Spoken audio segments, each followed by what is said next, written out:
Good evening, dear listeners, and a very warm welcome to you all. Wherever you are tuning in from tonight, maybe cozied up in bed, listening from your favorite quiet corner at home, or perhaps relaxing somewhere peaceful with the world fading away outside. I'm so glad you've joined me here. Take a slow, deep breath. Let your shoulders drop. Maybe pull the covers up a bit higher and feel the day gently slip away. Let the story begin. Monte Carlo's Grand Casino was the perfect stage for tragedy. Glittering under Art Deco chandeliers, every guest played their role in the theater of fortune. Then Baroness Elena Voronov was found dead at the roulette table, her chips scattered like fallen stars. A poisoned champagne flute beside her, the bubbles still fizzing mockingly. The police saw a tragic accident or suicide, but Hercule Poirot saw a performance. Someone in this theater of wealth and whispers was playing a role, the role of innocent, the role of murderer. The curtain rises. Chapter 1. The stage is set. The Grand Casino of Monte Carlo shone like a jewel against the dark Mediterranean sky. Its Art Deco curves and golden lights created the perfect stage for high society. Inside, the air carried expensive perfume, Chanel and Worth, mixed with Cuban cigar smoke drifting from the private lounges. Velvet curtains brushed silk evening gowns as guests moved gracefully, their footsteps soft on polished parquet floors. Crystal chandeliers tinkled overhead, while distant piano notes floated through the rooms, joined by the warm crackle of a fireplace. Baroness Elena Voronov sat at the roulette table, the evening's brightest star. In emerald silk, she smiled triumphantly as the ball landed on red 17. Her gloved hands stacked chips with elegant precision. Then, without warning, her champagne flute slipped. It shattered on the floor with a sharp crack. She clutched her throat, eyes wide in sudden alarm, and collapsed forward amid shocked gasps from the crowd. Monsieur Duval, the casino manager, rushed forward, footsteps echoing. He knelt, checked for a pulse, and paled. Mon Dieu, she is dead, he said, voice shaking. The room hushed. Only the grandfather clock chimed midnight, marking the shift from fortune to tragedy. Hercule Poirot, watching quietly from a nearby baccarat table, adjusted his moustache with care. He had come to Monte Carlo for rest, yet fate had other plans. The Baroness lay slumped, her lipstick-stained glass still fizzing faintly. Poirot tilted his egg-shaped head, green eyes studying the scene like a director surveying his stage. Observe, mon ami, this glittering casino is no simple gambling house. It is a theater where lives and fortunes are wagered. Tonight, the stake was death itself. The players around the table freeze like actors caught mid-line. Did you notice the croupier turn his eyes away? The theater of crime has opened its curtain. Poirot must now direct it toward truth. The suspects appeared one by one, each taking their place in the cast. Count Victor Voronov, the husband, pushed through in a tuxedo edged with rough tweed, sandalwood cologne strong. He performed shock well, hands steady, voice firm, demanding explanations. Mademoiselle Lise Beaumont, the young companion, rustled in crisp linen, weeping into a handkerchief scented with fresh lilies, and her tears seemed perfectly timed. Sir Reginald Hargrove, the British rival, sipped dry champagne calmly. Ice clinked in his glass. Leather gloves creaked as he clenched them. His face wore indifference like a mask. Madame Colette Duval, the manager's wife and former actress, hovered close, velvet wraps soft against her skin. She whispered comforts while firelight danced on her features. Jacques Leblanc, the croupier, wiped sweat despite the cool air from open windows. His starched uniform remained neat, yet his fingers twitched. Poirot examined the glass. A faint, bitter smell lingered beneath the champagne bubbles, not the sweet liqueur nearby. Poison. The police arrived, boots soft on marble, calling it perhaps a heart attack from excitement. But Poirot saw performance. The Count avoided touching his wife. Lisa's handkerchief stayed dry. Watch this carefully, mon ami. Is it truth or theatre? The Count plays grieving husband, yet his gaze flicks to the chips. You watch with Poirot, no? See how Lisa's tears leave no trace? Poirot focused his director method on Count Voronov. The performance. He kneels, calls her name, voice breaking at perfect moments. Shoulders slump in despair. The tell. Yet his hands stay steady. They even tidy her chips into his pocket. True shock does not think of money first. The psychology. I recall the Styles case, where a husband performed grief while secretly counting inheritance. He rehearsed sobs in mirrors, yet forgot genuine sorrow blinds one to possessions. The body knows truth, even when the face lies. The truth. Therefore, the Count expected her death. His grief is costume, not feeling. You see it now, no? The mask begins to crack. A tension thickened in the glittering hall. Someone would soon forget their lines. Poirot arranged objects on a side table symmetrically, small hands gesturing expressively. Mais oui, the stage is set with order and method, he murmured. The suspects watched him warily, rolls still holding. Ask yourself, why does Sir Hargrove allow a faint smile amid tragedy? Consider the psychology. What part must he play? The careful observer. And you are becoming careful, mon ami, notes the croupier's nervous fidget. Chill night air drifted from the terrace, rain tapping windows like distant applause. Inside, strong continental coffee scent rose as staff prepared for questions. Poirot sipped his, warmth contrasting cold marble underfoot. This actor plays calm, but observe the eyes. Where is real shock? Too perfect, too rehearsed. Truth stumbles. Our lies flow smooth. The roulette wheel stood still, red and black pockets silent. Poirot's eyes gleamed with quiet satisfaction. The drama had only just begun. The stage was set. The actors had taken their places.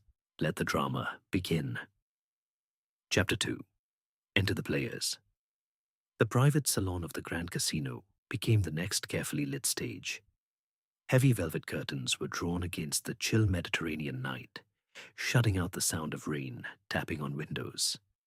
A low fire crackled in the marble hearth, sending wood smoke curling upward to mix with the lingering scent of expensive perfume and strong continental coffee. Polished mahogany armchairs stood in a neat semicircle. Crystal glasses caught the soft glow of wall sconces, their facets throwing tiny rainbows across crisp linen tablecloths. The Hercule Poirot sat in the central chair like a director in his rehearsal room. He smoothed an imaginary wrinkle from his sleeve, then made a small expressive gesture with his neat hands. Mes amis, he said quietly, we begin the scenes. Each of you will speak. Poirot will listen and observe. Count Victor Voronov entered first. His rough tweed jacket beneath the tuxedo jacket looked slightly out of place among the silken velvet. The sharp scent of sandalwood cologne arrived before him. He sat stiffly, performing the role of the devastated husband with measured restraint. She was winning, he said in a low voice. Helena loved the game. We were happy, very happy. No enemies, only friends. His eyes remained dry. His hands stayed folded neatly in his lap. When Poirot asked about recent quarrels, the Count answered smoothly, too smoothly, and observe, mon ami, This suspect plays his part with great care. The grief is delivered line by line, but notice, no tremor in the fingers, no glance toward her empty chair. You watch with Poirot, no? You see how perfectly the script is followed? Mademoiselle Lise Beaumont came next. Her silk dress rustled softly as she walked. She carried a small handkerchief, scented with fresh hothouse lilies. Tears appeared on cue, yet the lace remained almost dry. I was her companion for 5 years, she said, voice trembling at exactly the right moments. I fetched the champagne myself, from the bar. I saw nothing strange. Poirot tilted his egg-shaped head. When he asked why she had argued with the Baroness earlier that evening, Lise hesitated for the briefest second before replying, "It was only a small disagreement about dresses." And the mask slips. Did you see it? Just a tiny pause. Enough for the careful observer. Ask yourself, why does the loyal companion avoid looking at the Count when she speaks of loyalty? Sir Reginald Hargrove followed. His leather shoes made soft thuds on the parquet. He carried the faint taste of dry champagne on his breath. He sat with the relaxed posture of a man who has lost before and expects to lose again. I played against her, yes, he admitted calmly. I lost rather a lot, but murder? Absurd. I was at the far end of the baccarat tables when it happened. His performance of indifference was almost flawless. Yet when Poirot mentioned a threatening note found in the Baroness's evening bag, Sir Reginald's jaw tightened. Just once, very briefly. Watch this performance carefully, mon ami. Is it truth or theatre? In this actor plays the defeated sportsman so well. But observe the eyes. Where is the defeat? The tension rises. Someone will forget their lines soon. Madame Colette Duval entered wearing a deep velvet evening wrap that whispered against the floor. As the wife of the manager and a former stage actress, she knew entrances. She offered sympathetic words, describing how she had watched Elena sip from the fatal glass. I saw nothing unusual, she said, voice warm and practiced. Poor Elena. Such a tragedy in my husband's casino.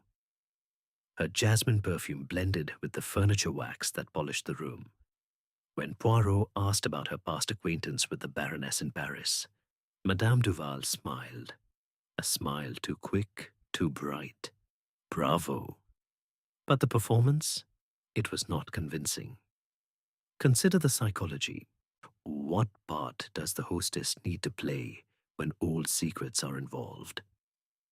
You see how her hands smoothed the velvet wrap again and again. Last came Jacques Leblanc, the croupier. His uniform was starched and symmetrical, yet a fine sheen of sweat glistened on his forehead despite the cool air drifting from a slightly open window. He stood, rather than sat, as though ready to flee the stage. I spun the wheel. I served drinks when asked. That is all, he said quickly. I noticed nothing wrong with the champagne. His fingers twisted together. The grandfather clock in the corner chimed once, marking time like an impatient stage manager. The careful observer, and you are becoming careful, mon ami, will notice the sweat. If you were hiding something, how would you try to perform innocence? Too perfect, too rehearsed. A Poirot sipped the hot coffee that had been brought, letting its bitter warmth contrast the chill that had settled over the room. He summarized in a calm voice. Each player has taken their mark. The grieving husband, the loyal companion, the ruined gambler, the gracious hostess, the dutiful servant. Yet already, the scripts show small tears. Contradictions appear like missed cues in the dark. One says she fetched the drink. Another says the drink was already waiting. One claims happiness in marriage. Another remembers raised voices behind closed doors. This performance, it is rehearsed. Truth does not rehearse. He arranged the empty coffee cups symmetrically on the small table before him. His green eyes moved slowly from face to face. The players had entered. But who performed truth? And who performed lies? Chapter 3. The first act. The investigation moved to the casino's private library, a quieter stage away from the main gambling floor. Tall bookshelves of polished mahogany gleamed under soft wall lamps. The scent of old leather bindings mingled with lingering cigar smoke and the faint sweetness of hothouse roses arranged in crystal vases. Velvet armchairs invited the suspects to sit, their plush texture contrasting the cold marble floor. A small fire crackled in the grate, casting moving shadows across the walls, while rain continued to tap steadily against tall windows. Hercule Poirot stood near the fireplace, tilting his egg-shaped head as he directed the deeper questioning. His green eyes moved slowly from face to face. "We advance to the first act," he said softly. "Now the lines become more difficult. Now the masks are tested." Count Victor Voronov was called first. His sandalwood cologne arrived before him. He sat with forced composure, recounting once more the happy marriage. But when Poirot asked about large gambling debts Eleanor had quietly paid for him, the Count's voice sharpened. "Eleanor was generous. That is all," he said. Yet the bitterness in his tone slipped through like a missed cue. The chandelier above tinkled faintly as though noting the error. "The mask slips. Did you catch it, mon ami?" This actor plays devotion, but the voice betrays resentment. You see, but you do not observe the performance. Next came Mademoiselle Lise Beaumont, her kid gloves twisted nervously in her lap, soft leather creaking. She repeated that she had fetched the champagne herself. Poirot calmly produced a witness statement. Two guests had seen her arguing heatedly with the Baroness near the powder room only 30 minutes before the death. Lisa's shoulders stiffened. After a long pause, she admitted, "It was about money. A small legacy she promised me. I was upset, but I would never harm her. Watch this performance carefully. Is it truth or theater?" The tears appear now, but observe. They come too late, too conveniently. The tension rises. Someone will break character soon. Sir Reginald Hargrove entered with his usual calm stride. His rough tweed jacket brushed the armchair as he sat. He acknowledged the large sum he owed the Baroness from earlier games. When Poirot revealed a crumpled letter found in Eleanor's bag, Sir Reginald demanding she forgive the debt or face consequences, his jaw clenched. "I wrote it in anger," he said tightly. "I never acted on it. I was playing baccarat at the time. Too perfect, too rehearsed. Truth stumbles, lies flow smooth. Ask yourself, why does a ruined man still smile so calmly?" Madame Colette Duval followed. Her velvet evening wrap trailed behind her like a stage curtain. She spoke warmly of knowing Eleanor years ago in Paris theatre circles. Poirot gently reminded her of a rumor, an old affair between Eleanor and Monsieur Duval, her husband. Colette's smile froze for a fraction of a second.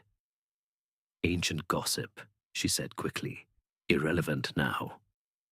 Yet her fingers smoothed the velvet wrap repeatedly, betraying unease.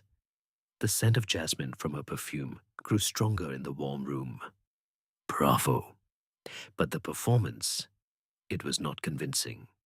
Consider the psychology. What role must the hostess play when old wounds reopen? You watch with Poirot, no? You see how the hands betray her. Jacques Leblanc, the croupier, was last. Sweat beaded on his forehead, despite the cool draft from the window. He admitted he had once adjusted the roulette wheel slightly for Eleni. Under her orders, he insisted. But when Poirot asked why Elena had recently threatened to expose him to the casino board, Jacques paled. I needed the extra money, he stammered. But poison? Never. If you were hiding guilt, how would you perform innocence? The careful observer, and you are becoming careful, mon ami, will notice how the voice rises at the end of each denial. Poirot made a small gesture with his neat hands, summarizing the morning's revelations. Small cracks had appeared in every performance. Alibis overlapped imperfectly. Motives, jealousy, debt, betrayed promises, hidden affairs, began to emerge from behind the elegant masks. In his director method, Poirot turned his spotlight on Lise Beaumont. The performance, She Weeps for Her Lost Employer, voice soft and trembling. The handkerchief dabs at dry eyes with delicate precision. The tell, but observe, no real tears fall. The cheeks stay smooth, no redness, no swelling. Grief performed with technical perfection is often grief rehearsed, not felt. The psychology. I am reminded of the death on the Nile affair, where a young woman played the role of devoted friend while hiding burning jealousy. She had practiced her sorrow before mirrors, timing every sob, yet she forgot that genuine pain disrupts breathing. The sobs come uneven, ragged. The body cannot lie completely. The little grey cells always see the difference between artifice and truth. Here, the composure is too complete. The truth. Therefore, Mademoiselle Lise knew more pain than she admits, and perhaps more anger. Her sorrow is costume. You see it now, no? The first act has shown us the first fracture. The hot coffee Poirot sipped had cooled, its bitterness sharp on the tongue. Outside, the rain grew heavier, drumming like impatient applause. Inside, the fire's warmth could not dispel the growing chill of suspicion. The first act concluded. Some masks had cracked. More would follow. Chapter 4. Rehearsed Lines. The smoking lounge of the Grand Casino had been transformed into a pressure chamber. Thick Cuban cigar smoke still hung in layers near the ceiling, blending with the sharp scent of furniture wax and the faint bitterness of cooling coffee. Unpolished mahogany panels absorbed sound, yet every small noise, the crackle of the fire, the soft clink of crystal ashtrays, the rustle of silk and velvet, felt magnified. A chill draft slipped through a half-open window, carrying the steady patter of rain and contrasting sharply with the warmth of the low-burning hearth. Hercule Poirot moved among the suspects like a director tightening the tempo of a faltering rehearsal. He touched his magnificent moustache thoughtfully, then spoke in his calm, precise voice. Now we test the scripts, mes amis. Rehearsed lines are beautiful until they are questioned. Then they begin to falter. Count Victor Voronov was summoned first. His sandalwood cologne seemed heavier now, almost cloying in the warm room. He sat with arms crossed, attempting to maintain the grieving husband's dignified posture. Poirot began gently. You stated you were at the baccarat tables during the fatal moment, yet 3 separate witnesses place you near the service bar, only minutes before the Baroness collapsed. How do you explain this? The Count's jaw tightened. I went to get a drink. For myself. That is all. Mais non, Poirot said softly. You were seen speaking to the barman and handing him something small. A vial, perhaps. Voronov's hands clenched on the arms of the chair. The rough tweed of his jacket strained at the shoulders. For the first time, his voice rose. This is absurd. Observe, mon ami. This rehearsal is breaking. The lines tangle. The calm mask frays at the edges. You watch with Poirot, no? You see the sudden color in the cheeks? Mademoiselle Lise Beaumont followed. Her kid gloves were twisted into a tight knot. A Poirot placed before her a small evidence bag containing the fatal champagne flute. Your fingerprints are quite clear on the stem, he said. You said you merely carried it to her. Yet the position of the prints suggests you held it by the bowl after it was already poured. Lisa's breath caught. I adjusted it. It was slipping from the tray. That is all. Poirot tilted his head. And when the police photographer captured the scene, the glass had been moved several inches from where it fell. Someone turned it. Perhaps to hide the sediment at the bottom? Her eyes widened. The handkerchief she clutched remained bone dry. The mask slips. Did you catch it? The denial comes too quickly. Ask yourself, why does the loyal companion suddenly look toward the door as though seeking escape? Sir Reginald Hargrove entered next. His leather gloves creaked as he removed them with deliberate slowness. He attempted the same air of detached sportsmanship. Poirot wasted no time. A search of your suite revealed a small bottle of colorless liquid hidden inside a hollowed-out cigar case. The same bitter almond scent as the residue in the Baroness's glass. Hargrove's face remained calm. Too calm. Coincidence. I keep medicine for my heart. You may test it. Already done, Poirot replied. It is not digitalis. It is cyanide. And the prescription label is missing. For the first time, Sir Reginald's fingers trembled as he reached for a cigarette. The match flared, but his hand shook enough to extinguish it on the first try. Watch this performance carefully. Is it truth or theater? This actor has played the indifferent loser for so long that composure has become habit. But observe, the match.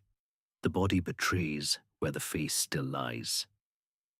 Madame Colette Duval arrived wrapped in her signature velvet, yet the luxurious fabric now seemed to weigh her down. Poirot spoke with quiet precision. You told me you saw nothing unusual, yet the barman recalls you asking specifically for the Baroness's usual champagne and insisting it be opened at the bar rather than at the table.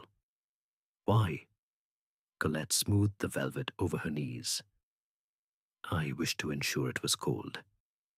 Elna preferred it chilled. Admirable thoughtfulness, Poirot murmured. And when you returned from the powder room, you passed very close to the roulette table.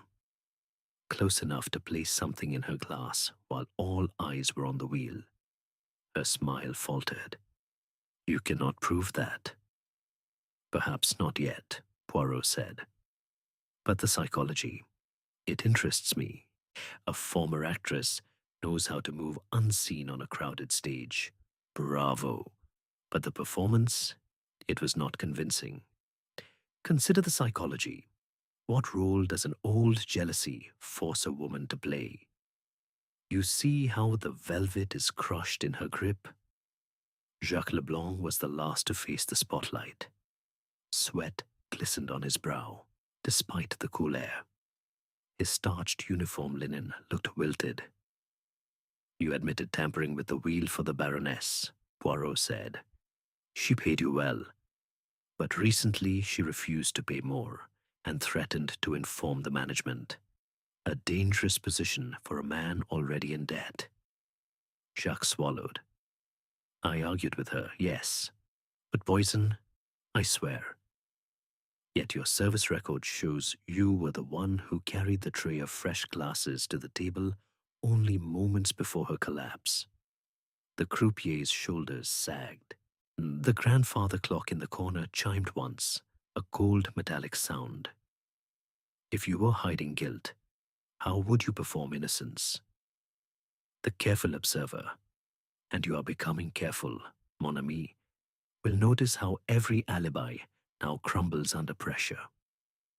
Poirot arranged the ashtrays and coffee cups into perfect symmetry on the low table. His green eyes moved slowly across the strained faces. The rehearsed lines have begun to falter. One after another, the scripts fail. Contradictions multiply, motives sharpen. The beautiful surface of Monte Carlo society cracks, revealing the raw wood beneath. He sipped the last of the now lukewarm coffee, its bitterness lingering on his tongue like unfinished truth. Rehearsed lines began to falter.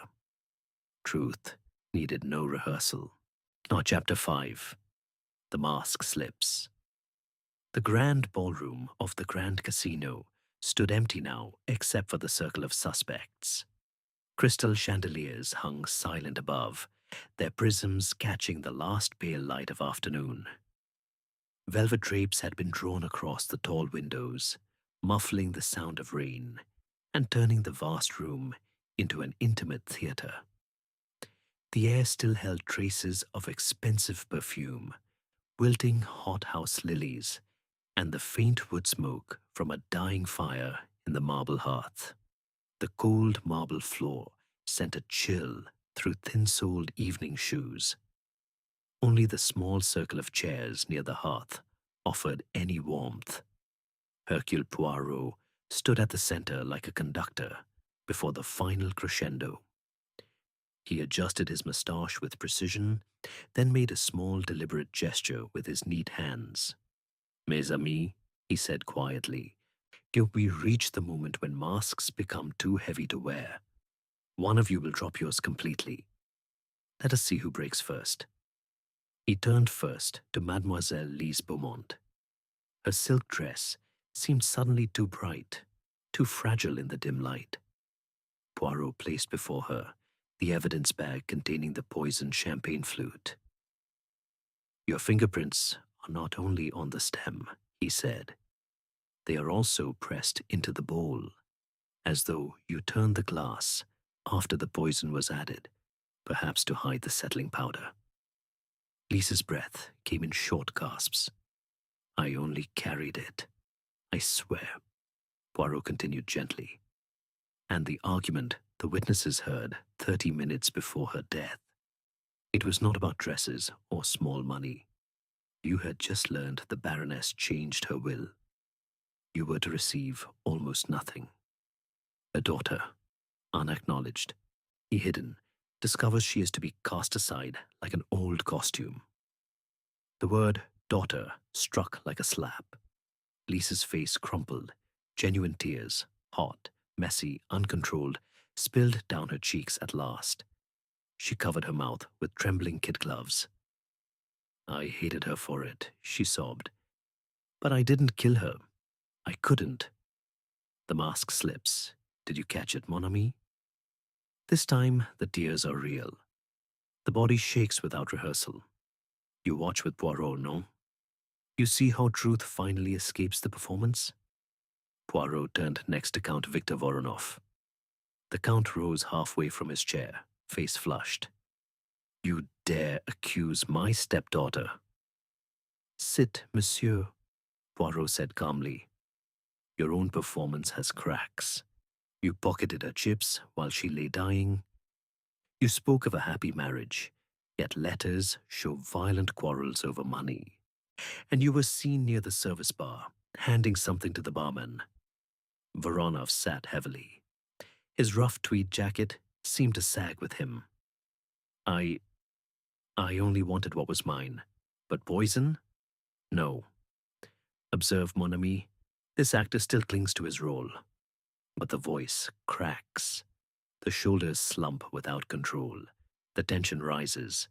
Someone will break character completely very soon. Sir Reginald Hargrove was called forward. He stood with forced calm, leather gloves clenched in one fist. Poirot produced a small glass vial, found taped beneath the drawer of his dressing table. Cyanide, Poirot said simply. the same scent as the residue in Madame Voronov's glass. And you were seen leaving the powder room only moments before she drank.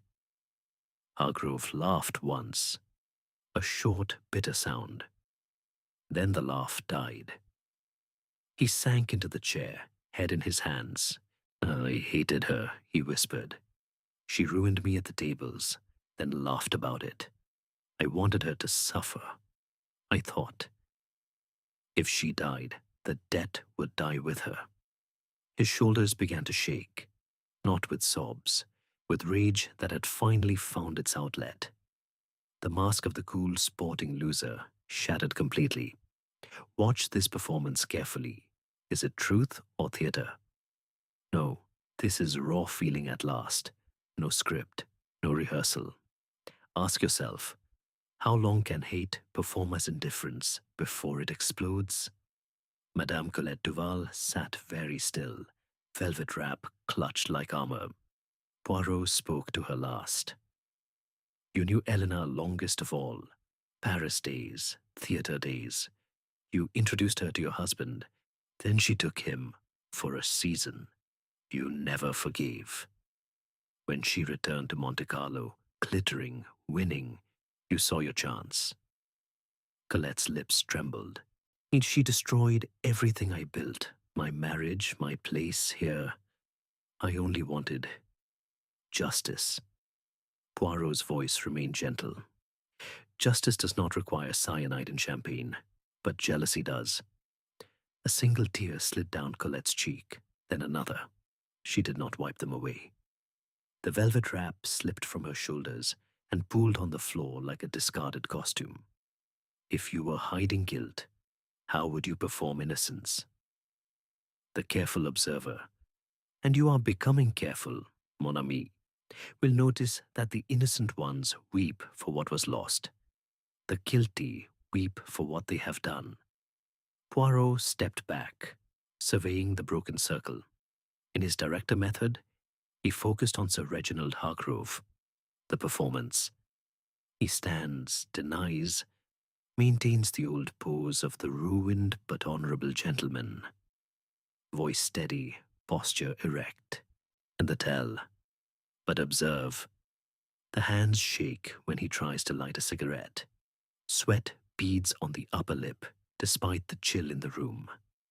The body no longer obeys the script. The psychology. I recall the murder on the Orient Express. 12 people performing innocence while hiding collective vengeance. Each rehearsed their part perfectly, yet small physical tells multiplied in the confined space until truth could no longer be contained. Here, too, the strain of performance has become unbearable. The little grey cells always see when control slips. The truth. Thus, Sir Reginald's hate was real, but his hand did not deliver the poison. He knows more than he has said, but he is not the murderer. You see it now, no? The fire crackled once, loudly, in the sudden silence. Hot coffee stood untouched on a side table. Its steam had long vanished. The cold marble beneath their feet seemed to creep upward. The mask had fallen. The true face emerged.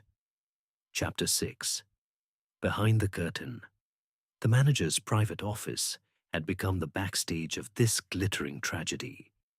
Heavy leather chairs creaked under shifting weight.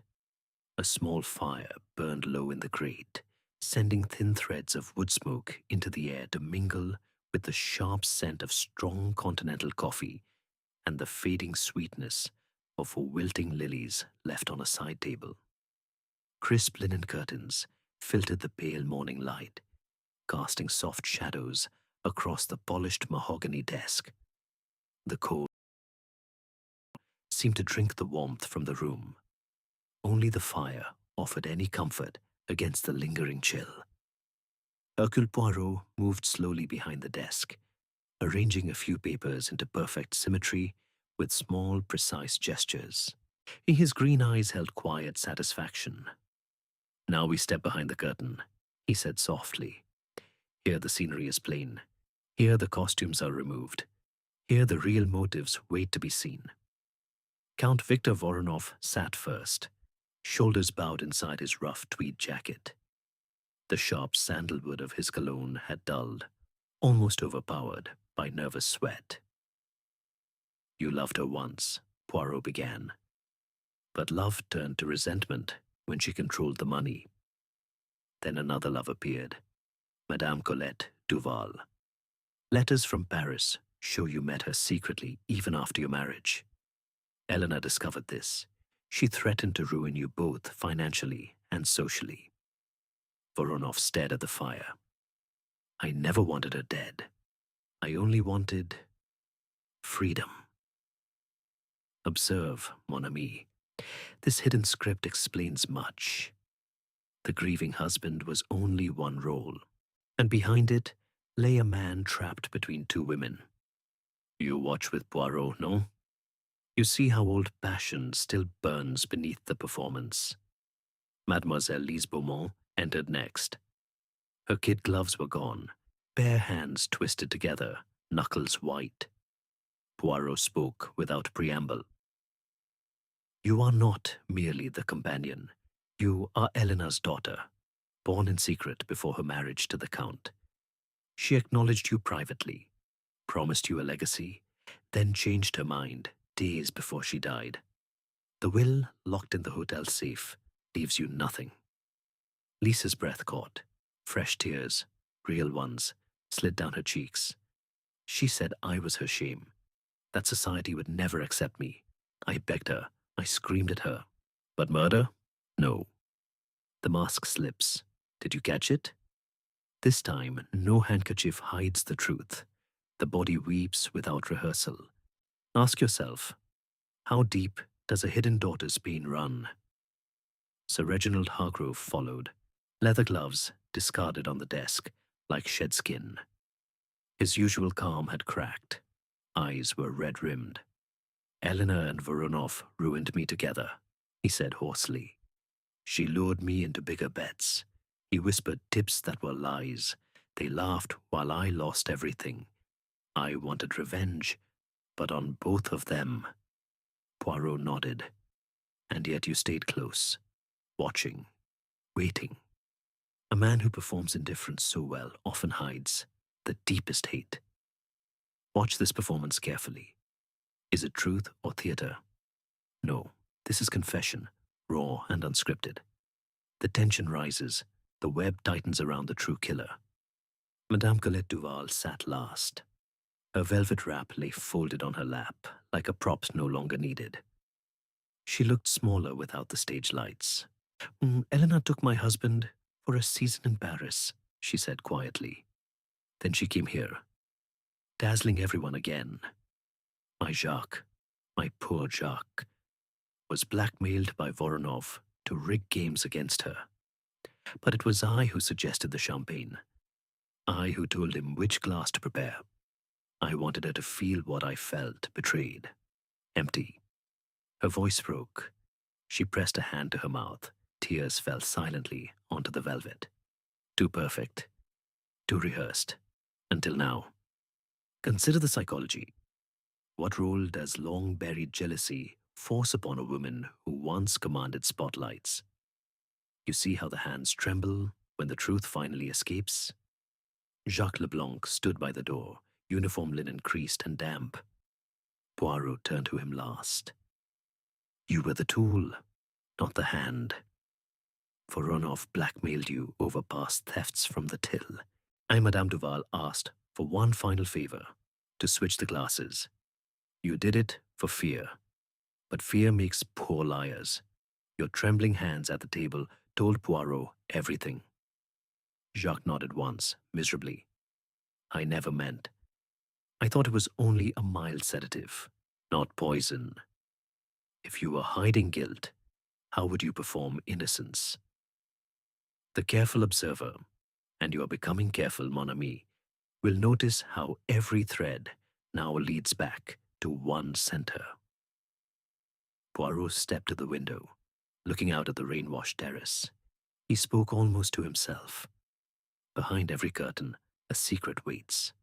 Behind every secret, a motive breathes, love twisted into possession, loyalty poisoned by betrayal, debt masked as sportsmanship, motherhood hidden by shame, revenge dressed as justice.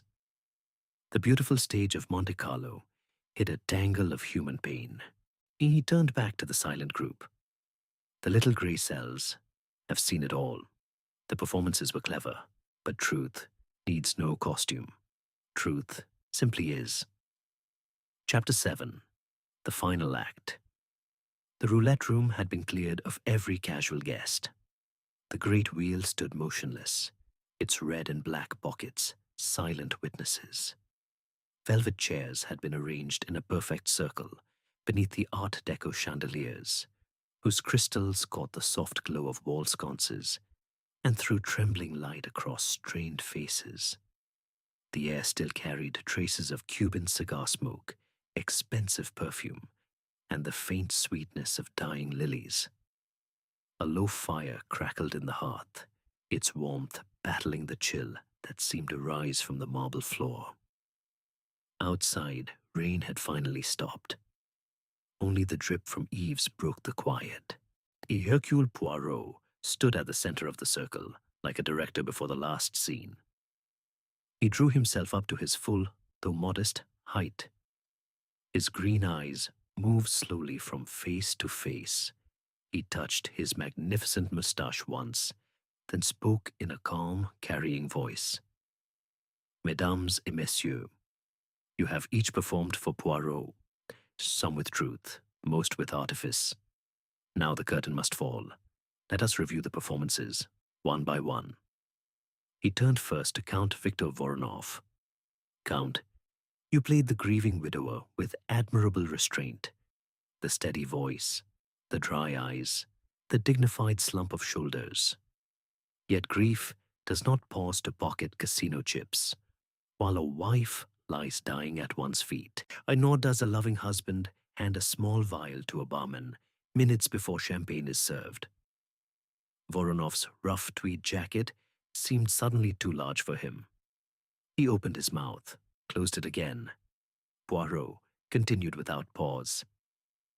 Mademoiselle Lise Beaumont, you performed the loyal, heartbroken companion, then the betrayed daughter. Tears came at last, genuine and raw. Your pain is real. Your fingerprints on the glass are real. But your hands did not add the poison. You argued, you begged, you hated in silence, you did not kill. Lise pressed a bare hand to her mouth. Fresh tears slid down unpowdered cheeks. Poirot's gaze shifted. Sir Reginald Hargrove, your role was the ruined but honorable sportsman. Indifference so perfect, it almost convinced even Poirot. And yet hate does not sit calmly, while a woman who destroyed you sips champagne at the next table. You carried cyanide. You dreamed of revenge, but you never acted. Your mask of calm hid fury, not guilt. Hargrove exhaled once, sharply, like a man released from a long-held breath. Poirot turned to Jacques Leblanc. You, the dutiful croupier, performed fear very well. Trembling hands, downcast eyes. You were blackmailed. You rigged the wheel once or twice. You switched one glass for another because you were told it held only a sedative. Fear made you obey. Fear does not make a murderer. Jacques nodded once, shoulders sagging inside his starched linen uniform. At last, Poirot faced Madame Colette Duval. And you, Madame, you gave the most convincing performance of all. Colette sat very still. Her velvet wrap lay folded in her lap like a discarded prop. You played the gracious hostess, the shocked friend, the helpful witness. You offered consolation. You described the scene in perfect detail. You even wept, discreetly, tastefully, at the right moments. Magnifique. He stepped closer. His voice dropped, yet every word carried. But you made one small, fatal error. When no one had yet confirmed the nature of the poison, you spoke of the bitter taste of almonds in her final sip. Only the person who put the cyanide in the glass could know that taste had already begun to spread before she collapsed. Colette's lips parted. No sound came. Poirot's green eyes held hers without mercy. You introduced Elena to your husband long ago in Paris. She took him for a season. You never forgave. When she returned here, wealthy, glittering, unwinning, you saw your chance. You asked Jacques to prepare the glass. You passed close to the table while all eyes followed the spinning ball. You dropped the poison. You watched her die. And then you performed shock so beautifully that even the police believed it. Silence filled the room, like a held breath. Colette's hands began to shake. The velvet wrap slid to the floor. She looked suddenly small, stripped of every role she had ever played. I wanted her to feel empty, she whispered. The way she left me empty. Poirot stepped back. The performance is over. The curtain falls. The truth takes her bow. Observe, mon ami. This is the moment the spotlight burns brightest. The guilty one no longer acts. The body betrays. The voice cracks. You watch with Poirot, no?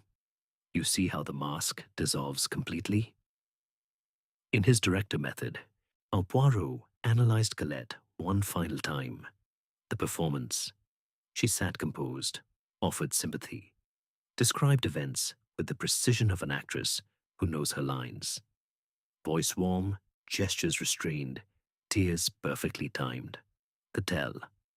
But the fatal slip, the mention of the almond taste before any test confirmed cyanide. Only the poisoner could know. And when confronted, the hands trembled without control, the shoulders collapsed inward, the face aged 10 years in seconds. The psychology. I recall the case of the chocolate box, where a woman performed kindness and piety for years, while hiding murder for love.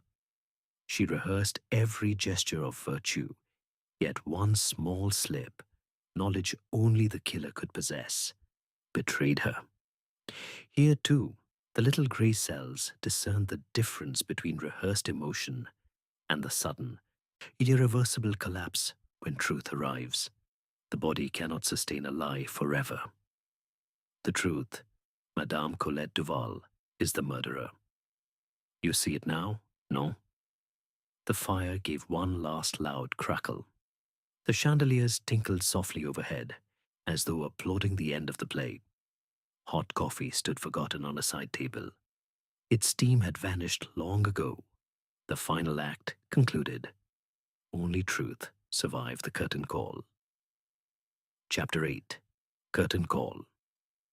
The private salon of the Grand Casino felt strangely quiet after the revelation. Heavy velvet curtains had been drawn back from the tall windows, letting pale morning light spill across the polished parquet floor. The fire in the hearth had burned low, leaving only glowing embers and a faint scent of wood smoke that mixed with the last traces of expensive perfume and wilting lilies. The crystal glasses stood untouched on side tables, their champagne long gone flat. The grandfather clock in the corner ticked steadily, marking time in a world that had just shifted. Madame Colette Duval sat alone in the center of the room, velvet wrap discarded on the floor beside her like a fallen curtain. Two gendarmes stood discreetly near the door, their boots soft on the marble threshold. She no longer performed. Her shoulders slumped forward. Her hands lay open in her lap, trembling faintly. When the senior officer stepped forward to speak the formal words of arrest, she did not protest. She only nodded once, eyes fixed on the cold hearth. Observe, mon ami, this is what remains when the mask is torn away. No more lines to deliver, no more gestures to rehearse. Only the woman, small and ordinary, beneath the role she played so long. Among you watch with Poirot, no? You see how justice arrives without fanfare. Count Victor Voronov stood near one of the windows, looking out at the rain-cleared terrace. His rough tweed jacket hung loosely now. The sharp sandalwood cologne had faded to almost nothing. He turned when Poirot approached. "I was a fool," he said quietly. "Greedy, weak. I thought her death would solve everything, but it solved nothing." Poirot tilted his egg-shaped head. "You did not kill her, Count. You merely failed her. There is a difference." Voronov exhaled slowly. "Lise, she is my daughter. I never acknowledged her properly. After this, I will try to make it right." Across the room, Mademoiselle Lise Beaumont sat on a low velvet sofa. Her silk dress was creased. Her kid gloves lay forgotten beside her. And for the first time, she looked directly at the Count without anger or performance. She rose, crossed the short distance, and placed a tentative hand on his arm. He covered it with his own. No words passed between them. Only the small, silent beginning of something honest. The mask is gone for both of them now. Ask yourself, how does truth, once spoken, begin to heal what performance destroyed? Sir Reginald Hargrove leaned against the mahogany paneling, arms folded. His leather gloves had been left on a side table. His face looked older, but strangely lighter. "I came here to destroy her," he admitted. "Instead, she destroyed me long before the poison ever touched her glass. I carried that cyanide for weeks. I never used it, but I wanted to." Poirot made a small gesture with his neat hands. "Desire is not deed, Sir Reginald. You are free to leave Monte Carlo, and perhaps to rebuild without hate." Hargrove gave a short, rueful smile. "I think I shall. England waits. A quieter life. No more roulette tables." Jacques Leblanc stood near the doorway, uniform linen wrinkled and damp. He looked younger without the weight of blackmail pressing on him. "I'll lose my position here," he said, "but I won't go to prison. That is more than I expected." Poirot nodded. "Fear made you a tool, Jacques. Truth has made you free. Use that freedom wisely." The gendarmes moved forward. Madame Duval rose without prompting. She glanced once around the room, at the chandelier, the velvet, the silent roulette wheel visible through the open doors, then walked toward the exit with quiet dignity. No tears now, no final speech. Only the soft rustle of her silk slip beneath the dress and the measured click of her heels on marble. The tension that had filled the casino for days seemed to leave with her. The air felt lighter, though colder. Servants began to move quietly in the background, clearing glasses, straightening chairs, preparing the rooms once more for evening guests. The distant sound of a piano drifted in from another salon. Gentle, unhurried notes that spoke of life continuing. Poirot arranged 3 coffee cups into perfect symmetry on a low table. He sipped from his own, the coffee now lukewarm, but still bitter on the tongue. His green eyes moved across the remaining figures. The theater empties slowly after the final act. The guilty are taken away. The innocent remain, blinking in the sudden light of truth. Some weep, some stand silent. Some begin, at last, to speak without scripts. He touched his moustache thoughtfully. "Consider the psychology, mon ami. When masks fall, what is left is not always beautiful, but it is real. Grief without performance, regret without rehearsal, relief without pretense. Justice does not applaud. It simply arrives, and the stage is cleared for whatever comes next." Outside, weak sunlight touched the wet terrace stones. A fresh breeze carried the salt scent of the sea through an open window. The grandfather clock chimed the hour, soft, unhurried, like the closing note of a long performance. No applause for this performance, only justice. Chapter 9. After the show, morning light flooded the Grand Casino's marble steps, turning wet stone into mirrors after the night's rain, and the Mediterranean breeze carried salt and the faint perfume of early jasmine from nearby gardens. Inside, the grand room stood quiet. No roulette wheel spun, no crystal tinkled, no silk rustled in hurried movement. Servants worked methodically, polishing mahogany, folding velvet drapes, carrying away wilting lilies, whose scent had turned heavy and cloying. The theatre of tragedy had emptied. Only echoes remained. Count Victor Voronov and Lise Beaumont walked together along the terrace overlooking the sea. His rough tweed jacket was unbuttoned now, casual in the daylight. Lisa wore a simple linen dress. No kid gloves, no rehearsed poise. They spoke in low voices, pausing often. For the first time, the Count looked directly at her, not as a companion, not as a secret, but as a daughter. "I should have acknowledged you years ago," he said quietly. "Elena." She feared scandal. I let her fear rule us both. Lisa touched his sleeve. "We start again. No more hidden roles. No more pretending." They stood side by side, watching fishing boats move across the bright water. The chill of the marble railing contrasted the warmth of tentative connection. Something long buried had begun to breathe. "Observe, mon ami. This is what happens when masks are discarded. Family emerges from shadow. Truth does not always arrive with drama. Sometimes it arrives with silence and small gestures. You watch with Poirot, no? You see how healing begins without applause?" Sir Reginald Hargrove waited near the hotel entrance, a single leather valise at his feet. His usual air of detached elegance had softened into something quieter, almost relieved. He shook Poirot's hand firmly. The leather gloves were gone, replaced by bare, steady fingers. "I'm returning to England tomorrow," he said. "No more Monte Carlo, no more high-stakes games. I've debts to settle honestly this time. Perhaps a small farm, something real." Poirot tilted his egg-shaped head. "A wise choice, Sir Reginald. Hate is a heavy costume. You have shed it at last."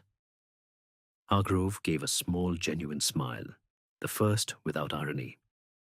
"Thank you, Poirot, for seeing through the performance, and for letting me walk away free."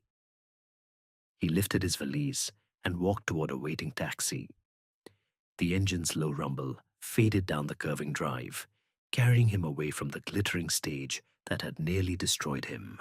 Jacques Leblanc appeared last, still in his croupier's uniform, but with the collar loosened. He carried a small cardboard suitcase tied with string. His face looked younger without fear pressing against it. "I've been dismissed," he said simply. "But the police cleared me of murder. I'll go to Nice. A cousin has a cafe. I'll serve coffee instead of champagne. It's enough." Poirot made a small, approving gesture. "You were a tool, Jacques, never the hand. Tools can be set down. You are free to choose a new role, one without blackmail or trembling hands." Jacques nodded, eyes bright. "I'll remember that, monsieur." "Merci." He walked away toward the staff entrance, footsteps lighter on the marble. The casino would hire another croupier soon enough. The wheel would turn again. But Jacques carried something new. Honest work, honest sleep. Poirot returned to the now empty roulette room. The great wheel stood still, its colors muted in daylight. He arranged 3 straight chips into a neat triangle on the base, then stepped back. His green eyes moved slowly across the space that had once held so much performance. Grief, hate, loyalty, fear, all played out beneath chandeliers and cigar smoke. The theater had emptied. The actors had left the stage, one in handcuffs, the others carrying lessons instead of scripts. Some would rebuild quietly. Some would never gamble again. Some would finally speak truth to each other. The setting itself transformed. Crime scene became once more a place of chance and laughter, its elegance restored, its secrets carried away with the morning light. In his director method, Poirot reviewed the final changes. The performance. Society resumes its polished surface. Smiles return. Conversations flow without hidden knives. On the Talbot observe. The eyes hold new depth. Scars remain beneath the skin. A daughter now looks at her father without resentment. A ruined man walks away without hate. A tool becomes a man again. The psychology. I recall the cards on the table affair, where survivors performed normal life after collective guilt was exposed. They rehearsed recovery, bright chatter, firm handshakes. Yet true healing showed in small, permanent shifts. A gentler voice, a longer pause before speaking, a willingness to listen instead of perform. Here, too, the drama has taught growth. Masks removed leave space for something simpler. Reality. The truth. Thus, the theater of Monte Carlo closes one play and prepares for the next. But its players are changed. You see it now, no? He smoothed an imaginary wrinkle from his sleeve. On the hot coffee he had ordered earlier, sat cooling on a side table.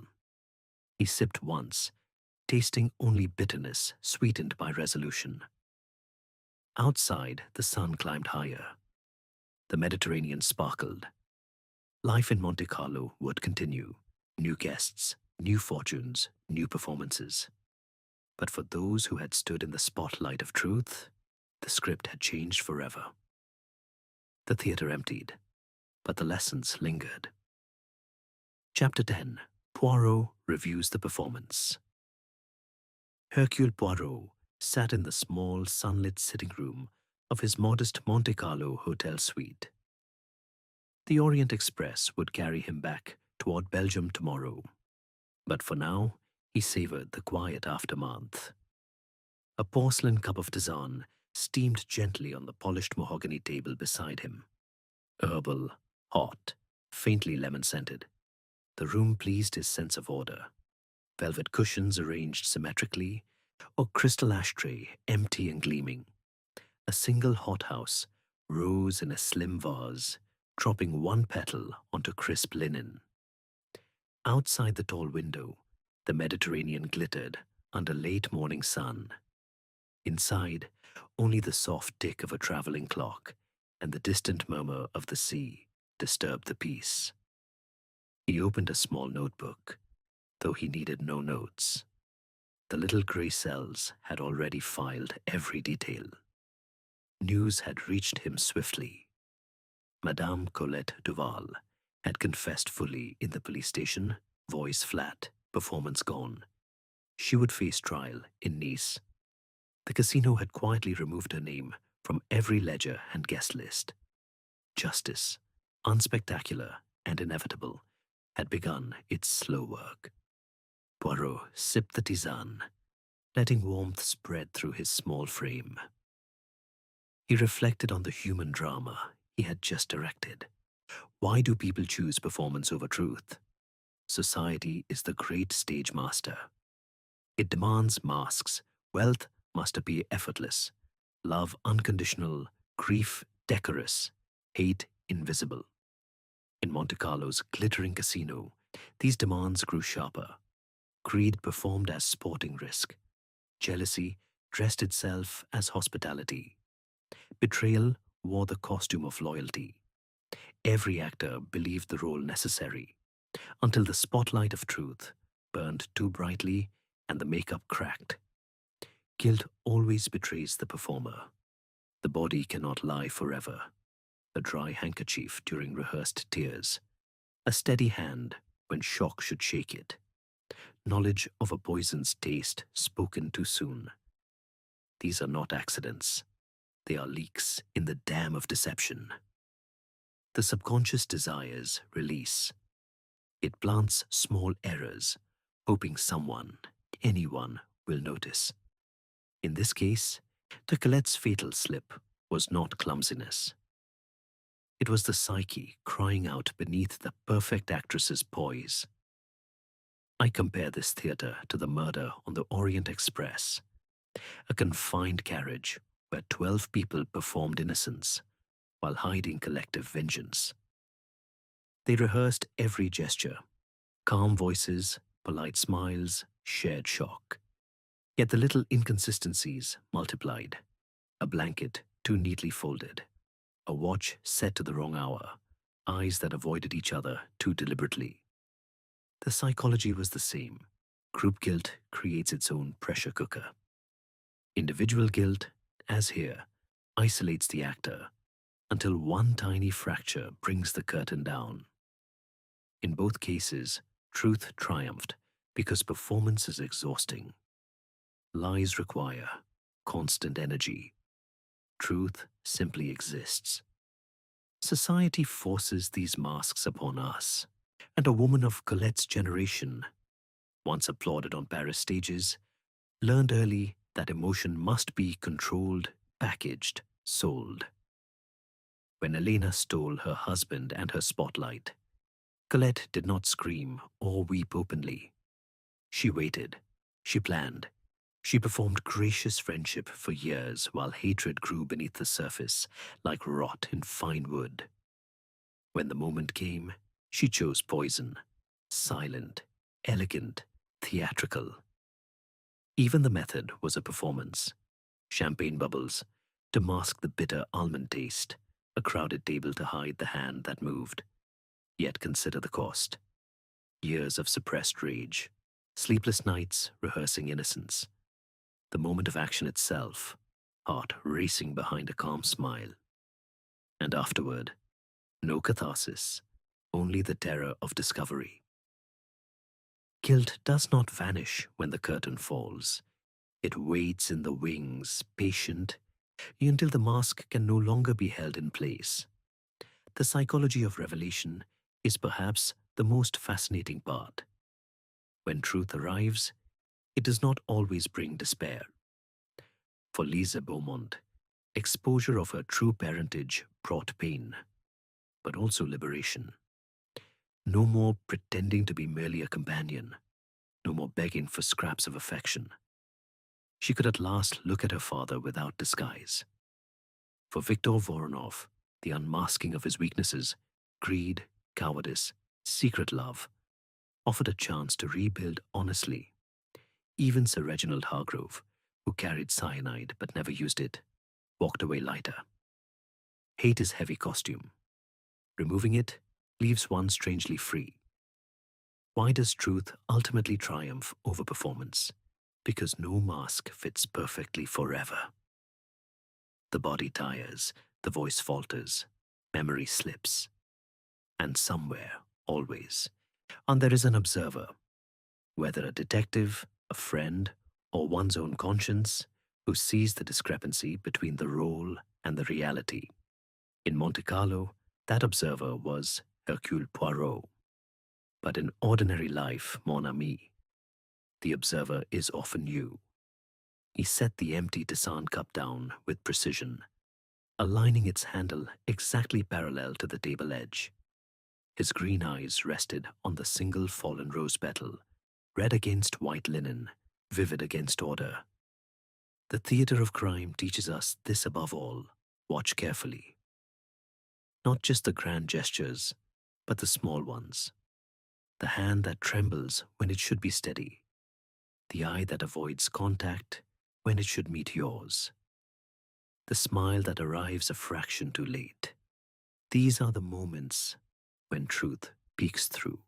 And to you who have followed this performance from the raising of the curtain to its fall, remember, in your own life, people are playing roles every day. Some know they are acting, some have forgotten. But no performance lasts forever.